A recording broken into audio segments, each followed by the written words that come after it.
Hey there, everyone. It's Kathy Alexander, the Yes I Can coach, and I am so excited to have you here today for another episode of Yes I Can Living. Today we have a very special guest, Star Ladin, and I have known Star for about 10 years, met her in the business world, and am thrilled with what the new things are that she is doing, and knew that I had to bring her on and share with y'all. So everything that Star touches, it turns to gold. She has created a life, including running a full service ad agency, creating and publishing her own magazine, which was something that, it was an amazing magazine. It was beautifully done. Strove for that. Hosting invitation-only women entrepreneur group called Starpreneurs. I think I even actually attended a couple at your home, which were fabulous. And now she's working on her soul's calling and creating and writing and meditating on these healing, transformative power of love and these new cards that she's bringing out to the world. When Star is not speaking or teaching on the topic of love, you'll find her teaching meditation and creating products that encourage the practice of love. She lives a grounded life at her avocado farm in California with her loves, her husband, Jim, their 2 children, a couple of dogs, and so on, right? Welcome, Star. I'm so excited to have you here. We're going to have fun here. We're going to have fun. To be here, Kathy, with you. It's so fun to be here. I know. Well, you know what? Yes, I Can Living is really all about that, right? It is about really embodying that yes, I can for you. What is that bigger, greater, exciting goal that you want? And saying, yes, I can do this. I can make this work, right? I mean, you are a yes, I can woman. If I have ever known a yes, I can woman. Yes, we are, Kathy. Yeah, right, exactly. So let's start with, telling our listeners a little bit more about you and how and why you started your business. And I know you've been a serial entrepreneur. You've got a few things. So why don't we touch on that and just, how it all comes to you and why you started. Yeah, I love entrepreneurialism because I've always been like a student. Like, I love learning. I love getting better at things. I always want to be learning something new. So the culture of my family was very much about, like, you can do anything you put your mind to, just take one baby step at a time and do it. Like, right? Right? And so I was, I graduated college and I was working in corporate America in New York and Boston, and I was very unfulfilled. And I was, by all like checked boxes, I was like doing well, right? Compared to my peers and what I was supposed to be doing, so to speak. And I was like, okay, if I always started with this question every time I started a new project and or started a new business, which was like, first of all, having the idea of like, yes, I can create my own experience. Yes, I can. But I have to work hard at it. And it's like, there's got to be a better way. That question has served me to evolve and transition and reform myself many times. And I think it's a great question. It's like, there's got to be a better way for me, right? Not for what they say or what society said. And I think we're getting better at that as like time goes on, like individual. But entrepreneurialism is literally a development process, especially when we're working for ourselves. So I just said, there's got to be a better way. What do I want for myself? And then I started thinking about it. And then I was like, I lived in Ventura County. Well, I was in New York and I was single and I was in love with someone that lived here, and we were trying to date and make it work. And it wasn't easy to do that. And I was coming up on my 30th birthday. And then we decided to get married. And I was like, I need to figure out a way to bring I was in the media business in New York and Boston and then LA. And I was like, I need to figure out a way to bring it up to me because it was a very bedroom community here. So I just said, I want to raise my kids here. I want to have my life in Ventura County. I love it here. And how can I figure out a way to bring it to me? And that's when I started my own full service ad agency. And so it was like I had relationships and I just kept being of service. And I didn't know what I was doing. I was definitely not ready, right? but I was willing to try, and there were people willing to like jump on the bandwagon with me. And I just said, I'll figure it out. If I don't know, I'll figure it out. Mm-hmm. And then that attitude has been through all of it. So way back then, it was a bedroom community, and I started competing and getting invitations to do bigger and bigger accounts and regional accounts and national accounts, and I was growing the business. And it was just like, and then that served its point. And then it was like another transition. And it's like, I don't want to work as hard. I don't want to have to be away from my kids, you know? And then it was like, there's got to be a better way. Mm-hmm. And what does that look like for me? And then I jumped in, had no idea, like not like you had your magazines forever. Like I had no idea what I was doing, but I'm like, I got some extra time in my creative department. I've always wanted to create a product. Like, let's make a magazine. Mm-hmm. I had no idea what I was doing, but I have some skills, and I had people on the team that had skills. So it's that idea of like, just like, well, let's see what we can do. Mm-hmm. Mm-hmm. It's very much you've always been kind of an out of the box thinker in my mind, right? I mean, it's right. You're always kind of looking ahead of the curve.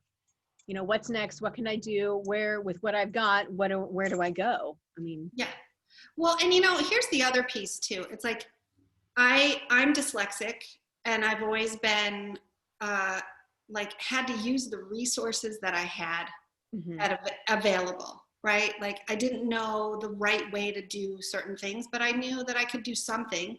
So let's start there. And so I wasn't afraid to fail, because when you're learning different and really gifted in certain ways, when you have a difference, you're usually gifted in a very high area. Like Mm-hmm. I can do strategy like so easily, which I didn't know then that it was a part of my gifting, right? Like I was like, well, doesn't everybody see it? It's like, you go like that. I don't know if that's normal, but you know, and so it's like you get older and we unveil ourselves and we find our weaknesses, which as a dyslexic, you know, reading was difficult.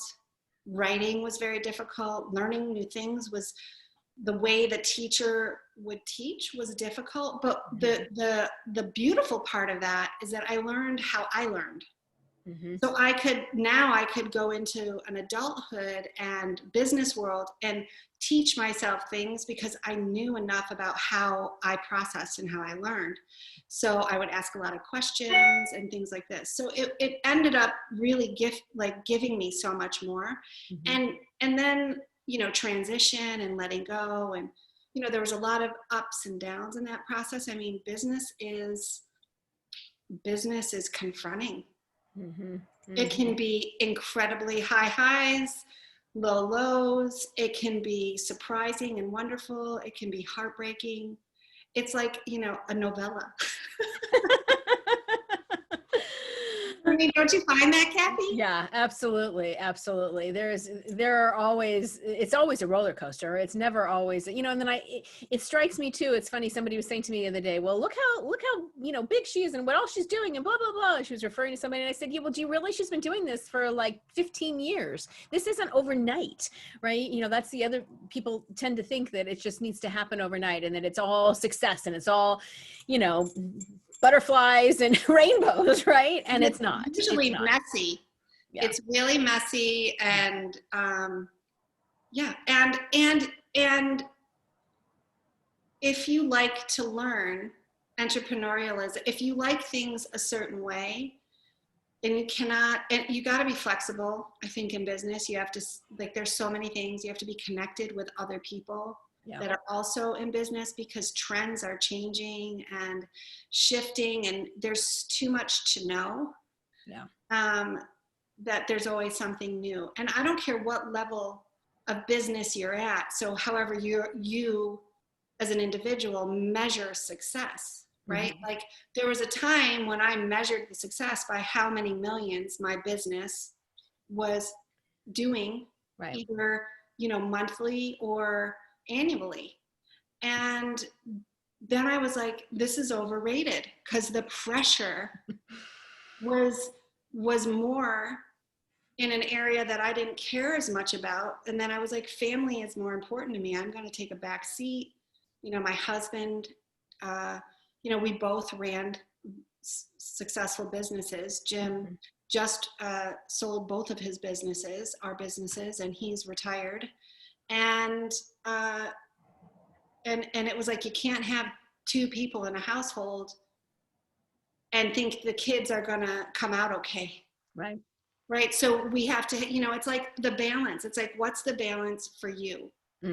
What's the balance for me? Like, and where do I want to, we only have so many like energy tickets, and it's like, where are we going to spend them? Because you don't get time back. Right. Period. No. Whatever it is. So yeah, I don't know if that answers your question, Kathy. No, it does. It absolutely does. And I think it's unfortunate, I didn't learn that until later on in life, as far as, really being present and understanding. I mean, yes, the work-life balance and, but I mean, you as well, right? You had the businesses when the kids were little, me too, and finding that happy medium between it all. I can't imagine right now. Well, actually, you still have one who's in school at home right now is where, and in online learning, virtual classrooms. Can't imagine. That's just a whole nother, element to throw into the And mix. for the last 10 years, not that many, maybe 8, I literally said, I've been semi-retired, where I was like, I'm going to do the work that I want to do. And it's going to be more fulfilling work. And I'm going to be done when Lily's, so I drive her to school. That's my daughter. And then I work while she's here in school, or working in her class, right? And then after that, it's like sacred time. Yeah. And be present for that. Yeah. And it's, and it's a lot sometimes still, and it's great. I need to work. So there's some people that totally don't, I need to have my own thing, always have a project going. I have got to have an outlet for my learning, right? Because that's part of what makes me happy, right? So it's, not just, working on projects. And I am a person that likes to do methodically, like this project I'm doing now, right? Where I wrote a book called Stars, What Would Love Do? And I literally wrote it in the checkout, the line waiting for pickup. I would dictate 5 minutes here, 30 minutes there over years. Wow. And I think it's my best work. Part of it is because of the restriction. And also that I was like, I'm not working on this sole project unless I am absolutely in that heart space to be able to do that. And so that's why it took me 8 years to do it. Really. So has this project really been 8 years in the making? Let's talk about that. Yeah. So I had the magazine, and I had this idea. I was like, oh my gosh, I should do a deck of cards, right? And then I started writing up the quotes. And at the time I was getting into meditation and learning about relaxing, because I was literally a AAA wound so tight. Guilty as charged. Okay. I need to chill out.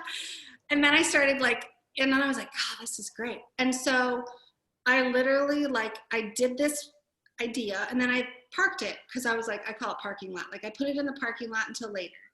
And I had done all the decks of cards, and I had written some of them out, and I had named it something else, and I was going to do visuals on some other level. And then I had a dream a few years later that my husband's name's Jim, and he always is what are we doing for your birthday this year?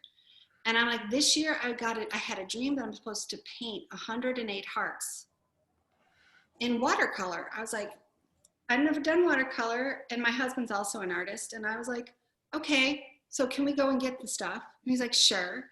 So I did. And then I painted these 108 hearts, and I was like, why was this so strong? This calling that came forward. And I had no idea, but I kept sitting waiting for the answer, and they sat there. So I did maybe 2 months, and I did all these hearts. And then I put them in a box, and then I gave a few away to some special people. And then it struck me, I think a year or so later, that I was supposed to make the hearts and the cards were supposed to merge. And in the meantime, I'd actually written another book.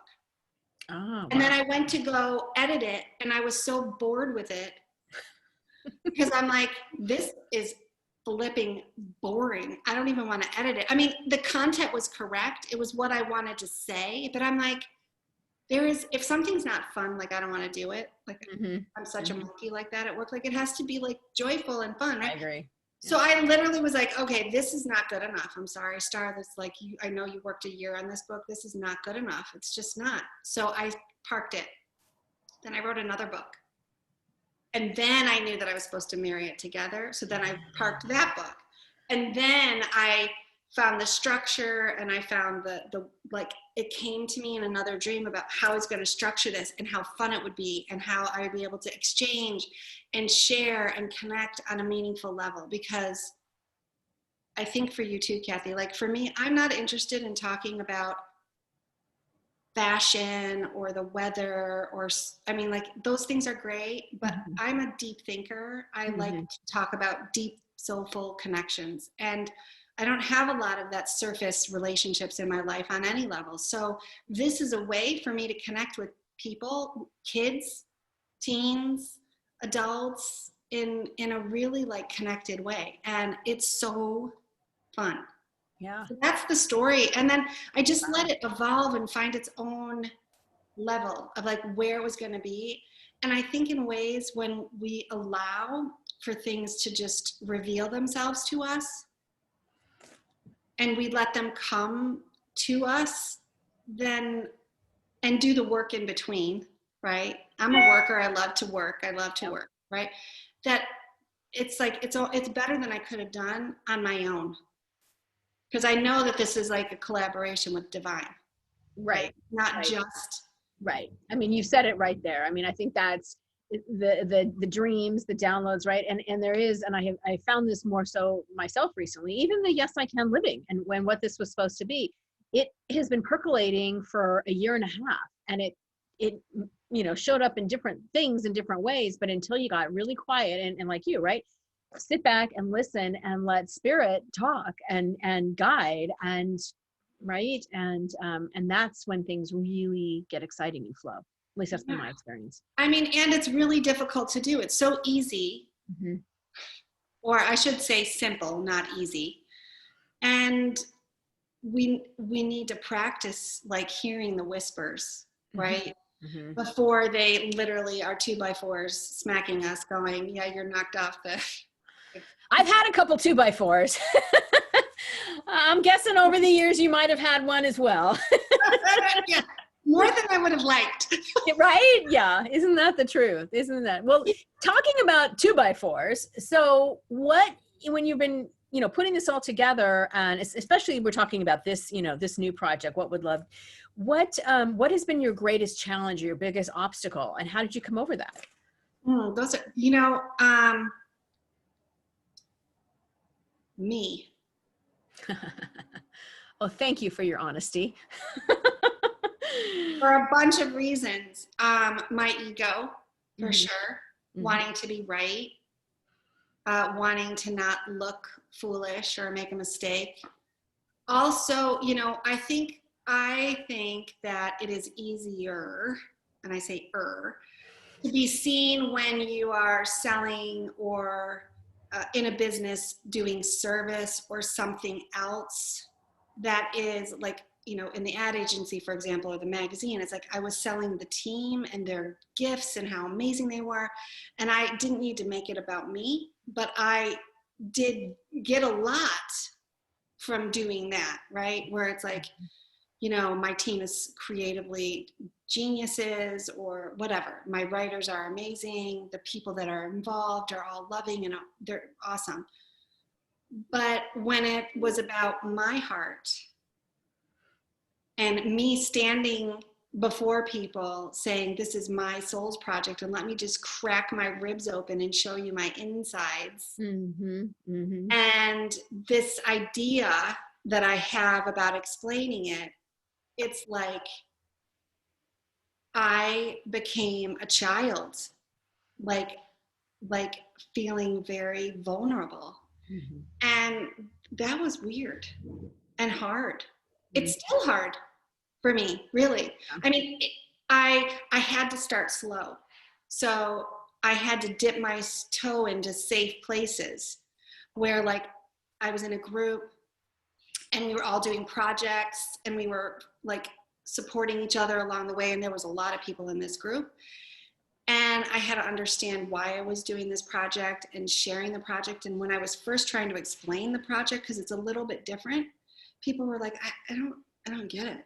And I'm like, well, it's this card deck and it's going to teach you virtue, aspects of love. And then you're going to be able to like reflect on it and then practice with your words, thoughts, or deeds. And then you can pick and then you can have a dedication and you can like give away, you know, and take up like it was like people were like, what the hell? Like I was some other, and I was like, but it's so clear right here. And so I'm able to explain it much better now. But then I was like, okay, I need to create a group, a small little Facebook group. This was a couple years ago now, 3 years ago or something. And I was like, you guys, will you help me? Will you give me feedback on where this is landing, how it's landing, what is landing, what's not landing? And I had to get really vulnerable with those. And I had like 20 or 30 people that said, yes, Star will help you. I'm like, thank you so much. And so they came in and then they were like, we like this size card, or this doesn't make sense, or we loved this. And I was like, and I slowly through serving, like literally I would mentally be like, okay, whatever they say is for my benefit, Star. It's not to upset me, right? It's to help me. And I gave them permission to do that. And then they did. And some of the challenges were really hard. Like, how am I going to get this product priced properly? Because to print in the US, small batches, a book, and so here's the book, it's 320 pages. Oh, yeah. You know what I mean? So it's like, yeah, and color, because I'm a visual artist. So to me, and it's like, and then there's 64 cards in a thing, and then like that needs to be boxed, and then you have to just like, how do you make it so that the thing isn't $120? Right. So I would say, and then like finding how to do that and where to do that. I interviewed anybody that would do it. So there were so many challenges, but I was the biggest. Being seen for my vulnerability and really talking about my favorite topic, but doing it with like showing up. Right. So hard for me. And I would say it took me years. Literally, I would say until I did the Kickstarter campaign, which is halfway through right now and finishing up. I mean, I still find it very triggering, to be honest with you, sometimes. And I just have to get out of myself and do it. It's got to be hard when you're putting your story out there and your heart out there. And like you said, breaking yourself open, right? And you're allowing, really for people to see inside. And so becomes, if somebody doesn't like it, it can feel like a personal. Yeah. And I'm much over that. So here's the real story. Do you want the real skinny? Yeah, of course. I'm all about the real skinny. So I started looking back. This was in my 40s. I'm 52 now, but earlier in my 40s, I started looking back at my childhood, started doing that kind of work, inner work, right? About what is it that makes me tick, and how is it that I'm these certain things, these wonderful things about me, but also the shadow things about me, like the overgiving that I did for a long, long time, even in business. Things like this, and really looking at where that came from. And it was a very healing process to become, because I was like, I have to become love, not just love from the mouth, right? Not just placating. And what I realized is that, and also own part of my intuition and my psychic abilities, my intuitive genius, whatever that is. Like, I've been very right in different parts of my life in very scary situations. And I thought that was just like a thought, but really it was like connected. And it happened when I was in 5th grade, and my sister, and I have permission, by the way, to share this story. It's not in the book. I thought about putting it in there, but it's not. That's maybe another book, but I have full permission. So my sister's 14 months older than me. Her name is Sunday. And yes, my mom is very artistic, and Sunday and Star are her daughters. Love it. My sister was coming home from the library with a girlfriend, and my dad was studying. We lived in Chicago at the time. And she was supposed to be home, and she called and she said, you know, I'm coming home. Tell Dad I'm on my way home. And I'm like, you're gonna be in trouble. You better be home. And so literally, like, she wasn't coming home. She wasn't coming home. It was starting to get dark, and I knew something was wrong. And I was really, like, if you ever know in your own life when, like, you're in your body and you feel like you want to jump out of your skin, this is how it felt, right? And it's like, these are messages, I believe. So long story short, my sister was abducted at gunpoint. And I knew she was in trouble. I went to my dad, something's not right. The phone rang. I knew it was my sister. I'm like, Dad, Sunday's on the phone. I ran to the phone. I got it. He left. Bam, he was gone. And it was my first psychic experience. Like, I think you're the first person I'm sharing this with, like, openly, by the way. But so the bottom line is I started to reveal that, like, ever since, and if anyone's had anything tragic happen to someone in their family, so many things, you fill in the blank, right? Tragedy happens to all of us in some way, shape, or form. And some people, they get their unfair share. And while it didn't happen directly to me, it happened to all of us. And I realized in that moment and moving forward, I was 5th grade, my sister was in 7th, that it shifted and changed me on a visceral level forever. And I realized that I had so much compassion for my sister always from that time on, because she had been through something so, like, horrific. Mm-hmm. And I never took it personally when she was acting out and being mean and unkind, right? And there was some way that I was able to say, well, what would love do? In this moment when my sister was being just cruel, so I would disengage. I would be like, I love you so much, I'm going to call you later. like such a bizarre, like, if someone was listening and she'd be like, and I'd be like, I love you so much, I'll talk to you later. Like, what? So I realized that it was the training, mm-hmm. and how we are very, very close. We have a beautiful relationship. And I cherish that relationship, but I realize it's love that is the healer. Mm-hmm, mm-hmm. And that it may not make things, heal things immediately, but it doesn't make things worse. And it's always helpful. And I learned how incredibly powerful love is in any situation. And that's why I was like, I want to lead and live from this place for everyone, because everybody has a story. Right. We don't know what happened to them or what's going on internally, right? Like the language we use with ourselves sometimes.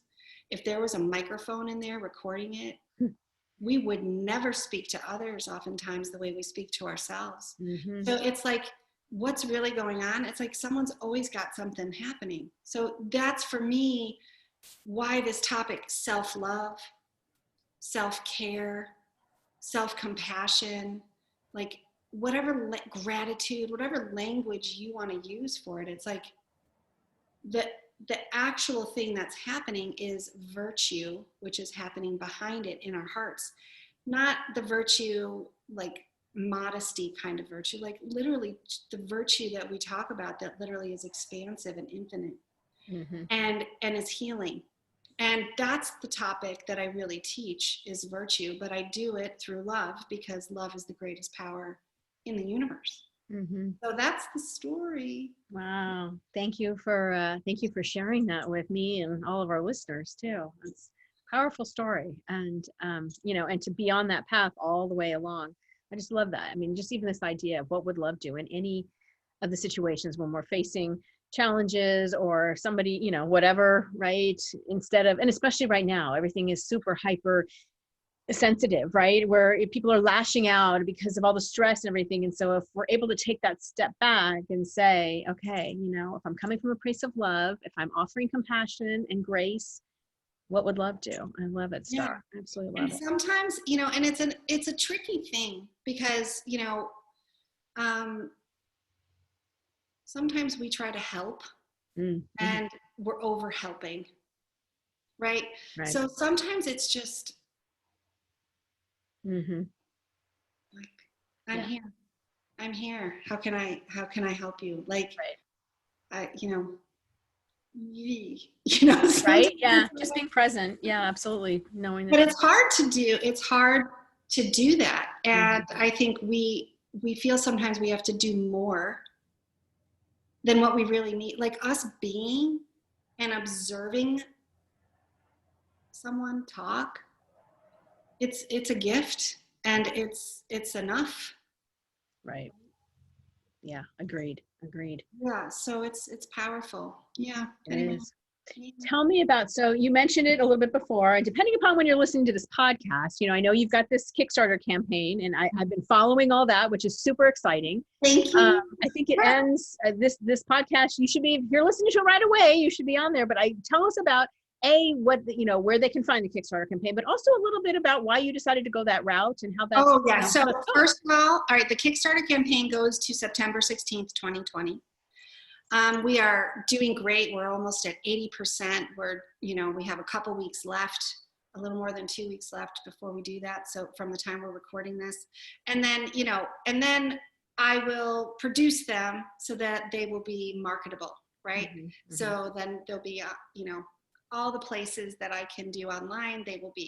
I have an Etsy shop. They will be there. If your Stars What Would Love Do is the Etsy shop. Go to Kickstarter and go support someone else's project. It is so fun, by the way. If you don't know what Kickstarter is, it is a great platform. So from a business perspective, let me tell you what Kickstarter does. So Kickstarter literally funds dreams, funds projects through pre-order system. Okay, so it is great for games, for decks of cards, for technology, for an invention, something that you've created, right? So, or that you want to see in the world. And then you get to share a video with what it is and explain how it is and the benefits of it. And then people all over the world, there's 15 million people in Kickstarter, and they're all over. So then you have 30 days or a allotted period of time to raise 100% of the funds. And it's an all or nothing platform. So it's an incredible platform. Mm-hmm. And for me, why it was right was a few things. First of all, it's timely. So there's a time limit, and I work very well with deadlines. I'm really good when there's a deadline for myself. Sometimes I manufacture these deadlines, but I also know that I needed to show up, and I'm still and if I didn't give myself a deadline, then I wasn't doing the interviews or doing the live. So I also have a Facebook group, which is free and super fun, called Stars What Would Love Do. And I do all sorts of readings in there and we do games, and I love contests. Like I should have been a Vanna White in another life or something. But it's a great format for business people that have a project, an art project or something that needs to come alive, and you need to raise funds to produce it, for example, or do a prototype or send it to the market. And it's great. And there's a lot to it, like anything. So right. I've been thinking about, because people have been asking me and I'm like, we're going to do a whole Zoom call with the people in my group. And they're like, I think everybody should have a deck of cards. Honestly, I think it's so fun. I think Kathy, you should have Yes, I Can. Right. Come on now. I'll help you. But and there's so many ways to do it. But I think that's what Kickstarter is. It's a great platform. There's also Indiegogo and other ones. And it's different than like a fundraising charitable. It's not charitable. It is literally a pre-order system. Right. So I've been supporting different projects for a while now, a couple years. And it's fun. I mean, I love to buy cards in general. So I've been but it's really fun. And then you become what's called a backer. And then your backers, you tell them the story and they're in the novella with you. Right. The ups, the downs, the deadlines, the holy mackerel, the snags, and the good stuff, these celebrations, and the come on, you guys, we're so close, I can taste it. Like, Right. help me out. Like tell one friend. But and it's great to feel supported. So much of the time we feel alone. I mean, do you hear this with your Oh, yes, absolutely. Very much so. And there's something about the community of other people supporting your project. And listen, you can go on and support the project for $0.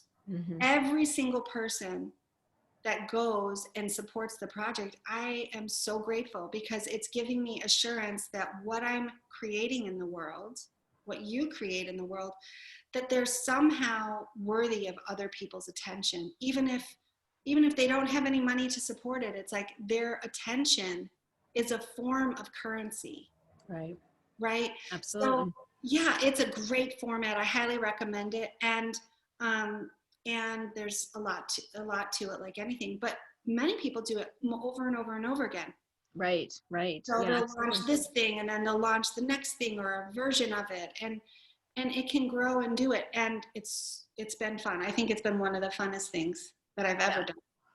Well, I supported. I was on there. I'm a backer, so I can't wait till I have no doubt it will. Can I hold you a card? Yes, I would love it. Okay, so I know you're recording this as well as visually seeing this. So I'm going to pull you a card. So this is how it works. So close your eyes and think about something that you need a guidance from, a situation, a relationship, something that you're like, I'm not sure what to do with that. And when you have it, let me know. I got it. Okay. And then I'm doing a rainbow arc above, and I'm just going to say, you tell me when to stop. Okay.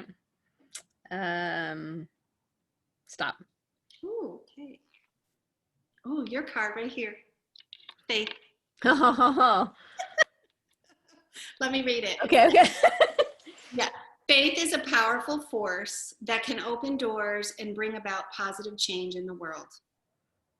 So that's your card. That's the truth. It's the truth, right? Does this resonate? Was this like? Yeah. Oh, hugely. I mean, faith is my number one. Actually, faith is my number one value. Oh. Faith, family, freedom, and making a difference. It is my number one value. Yeah. You know what? So.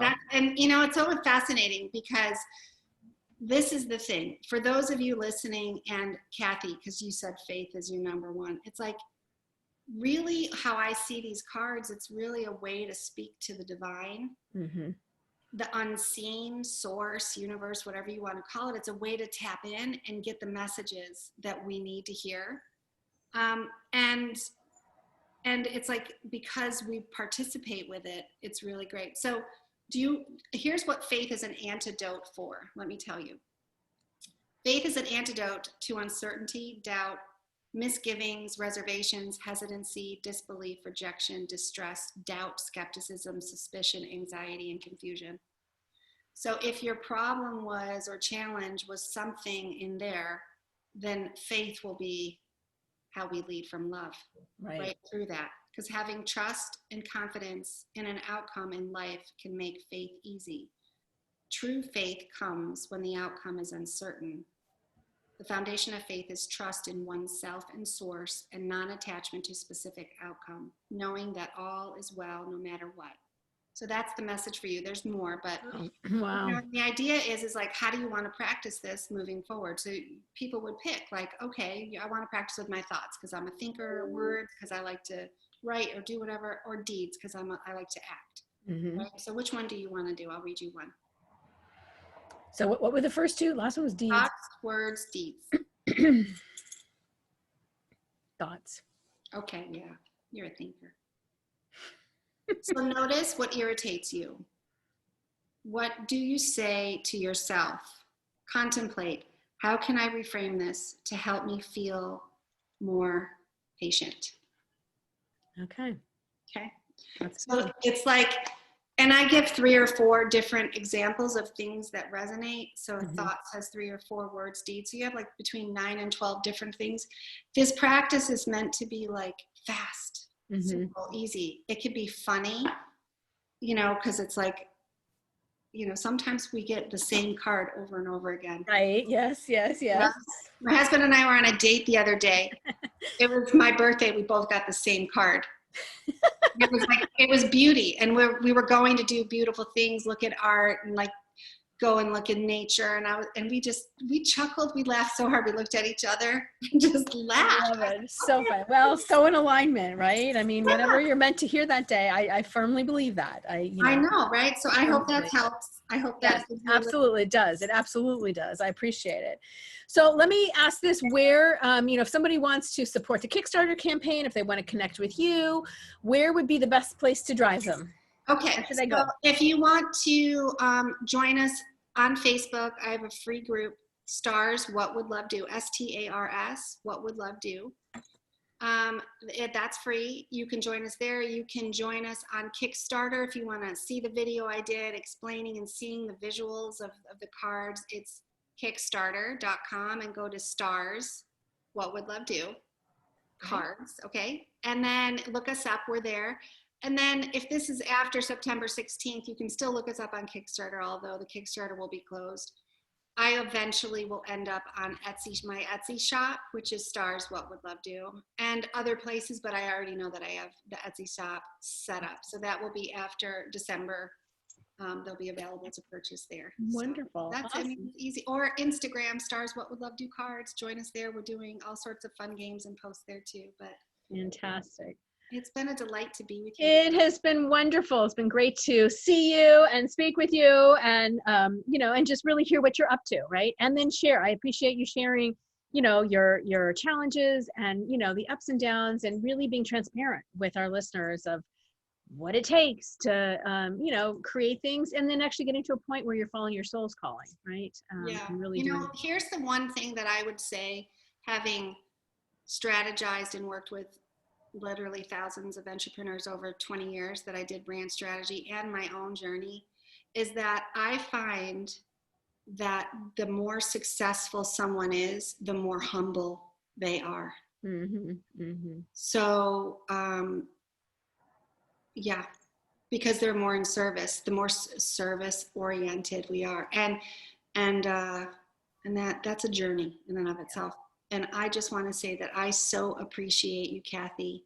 I've seen your journey and all the things that you've created over the years. And it's like amazing. I love the Yes You Can brand because it is all about the yes. It is. It is. And I think it's so funny. Here I am back to the roots of a magazine. Right? Yay! All right. Awesome. Well, thank you so much, Star, for joining us today. Really appreciate all your input. I hope you will go and connect with Star in one of those places, the Facebook group, or support the Kickstarter campaign. I did. Can't wait to get my deck of cards. Anyway, lots of great things to do. If you haven't already subscribed to the magazine, our first edition will be mailing soon. We will be mailing quarterly. You can go to yesicanliving.com and subscribe there. You'll get our blog posts, but when the print edition is ready, you will be one of the first as well. Thank you so much for joining us. I hope you have a wonderful Yes I Can week. Until next episode, you take care. Bye-bye.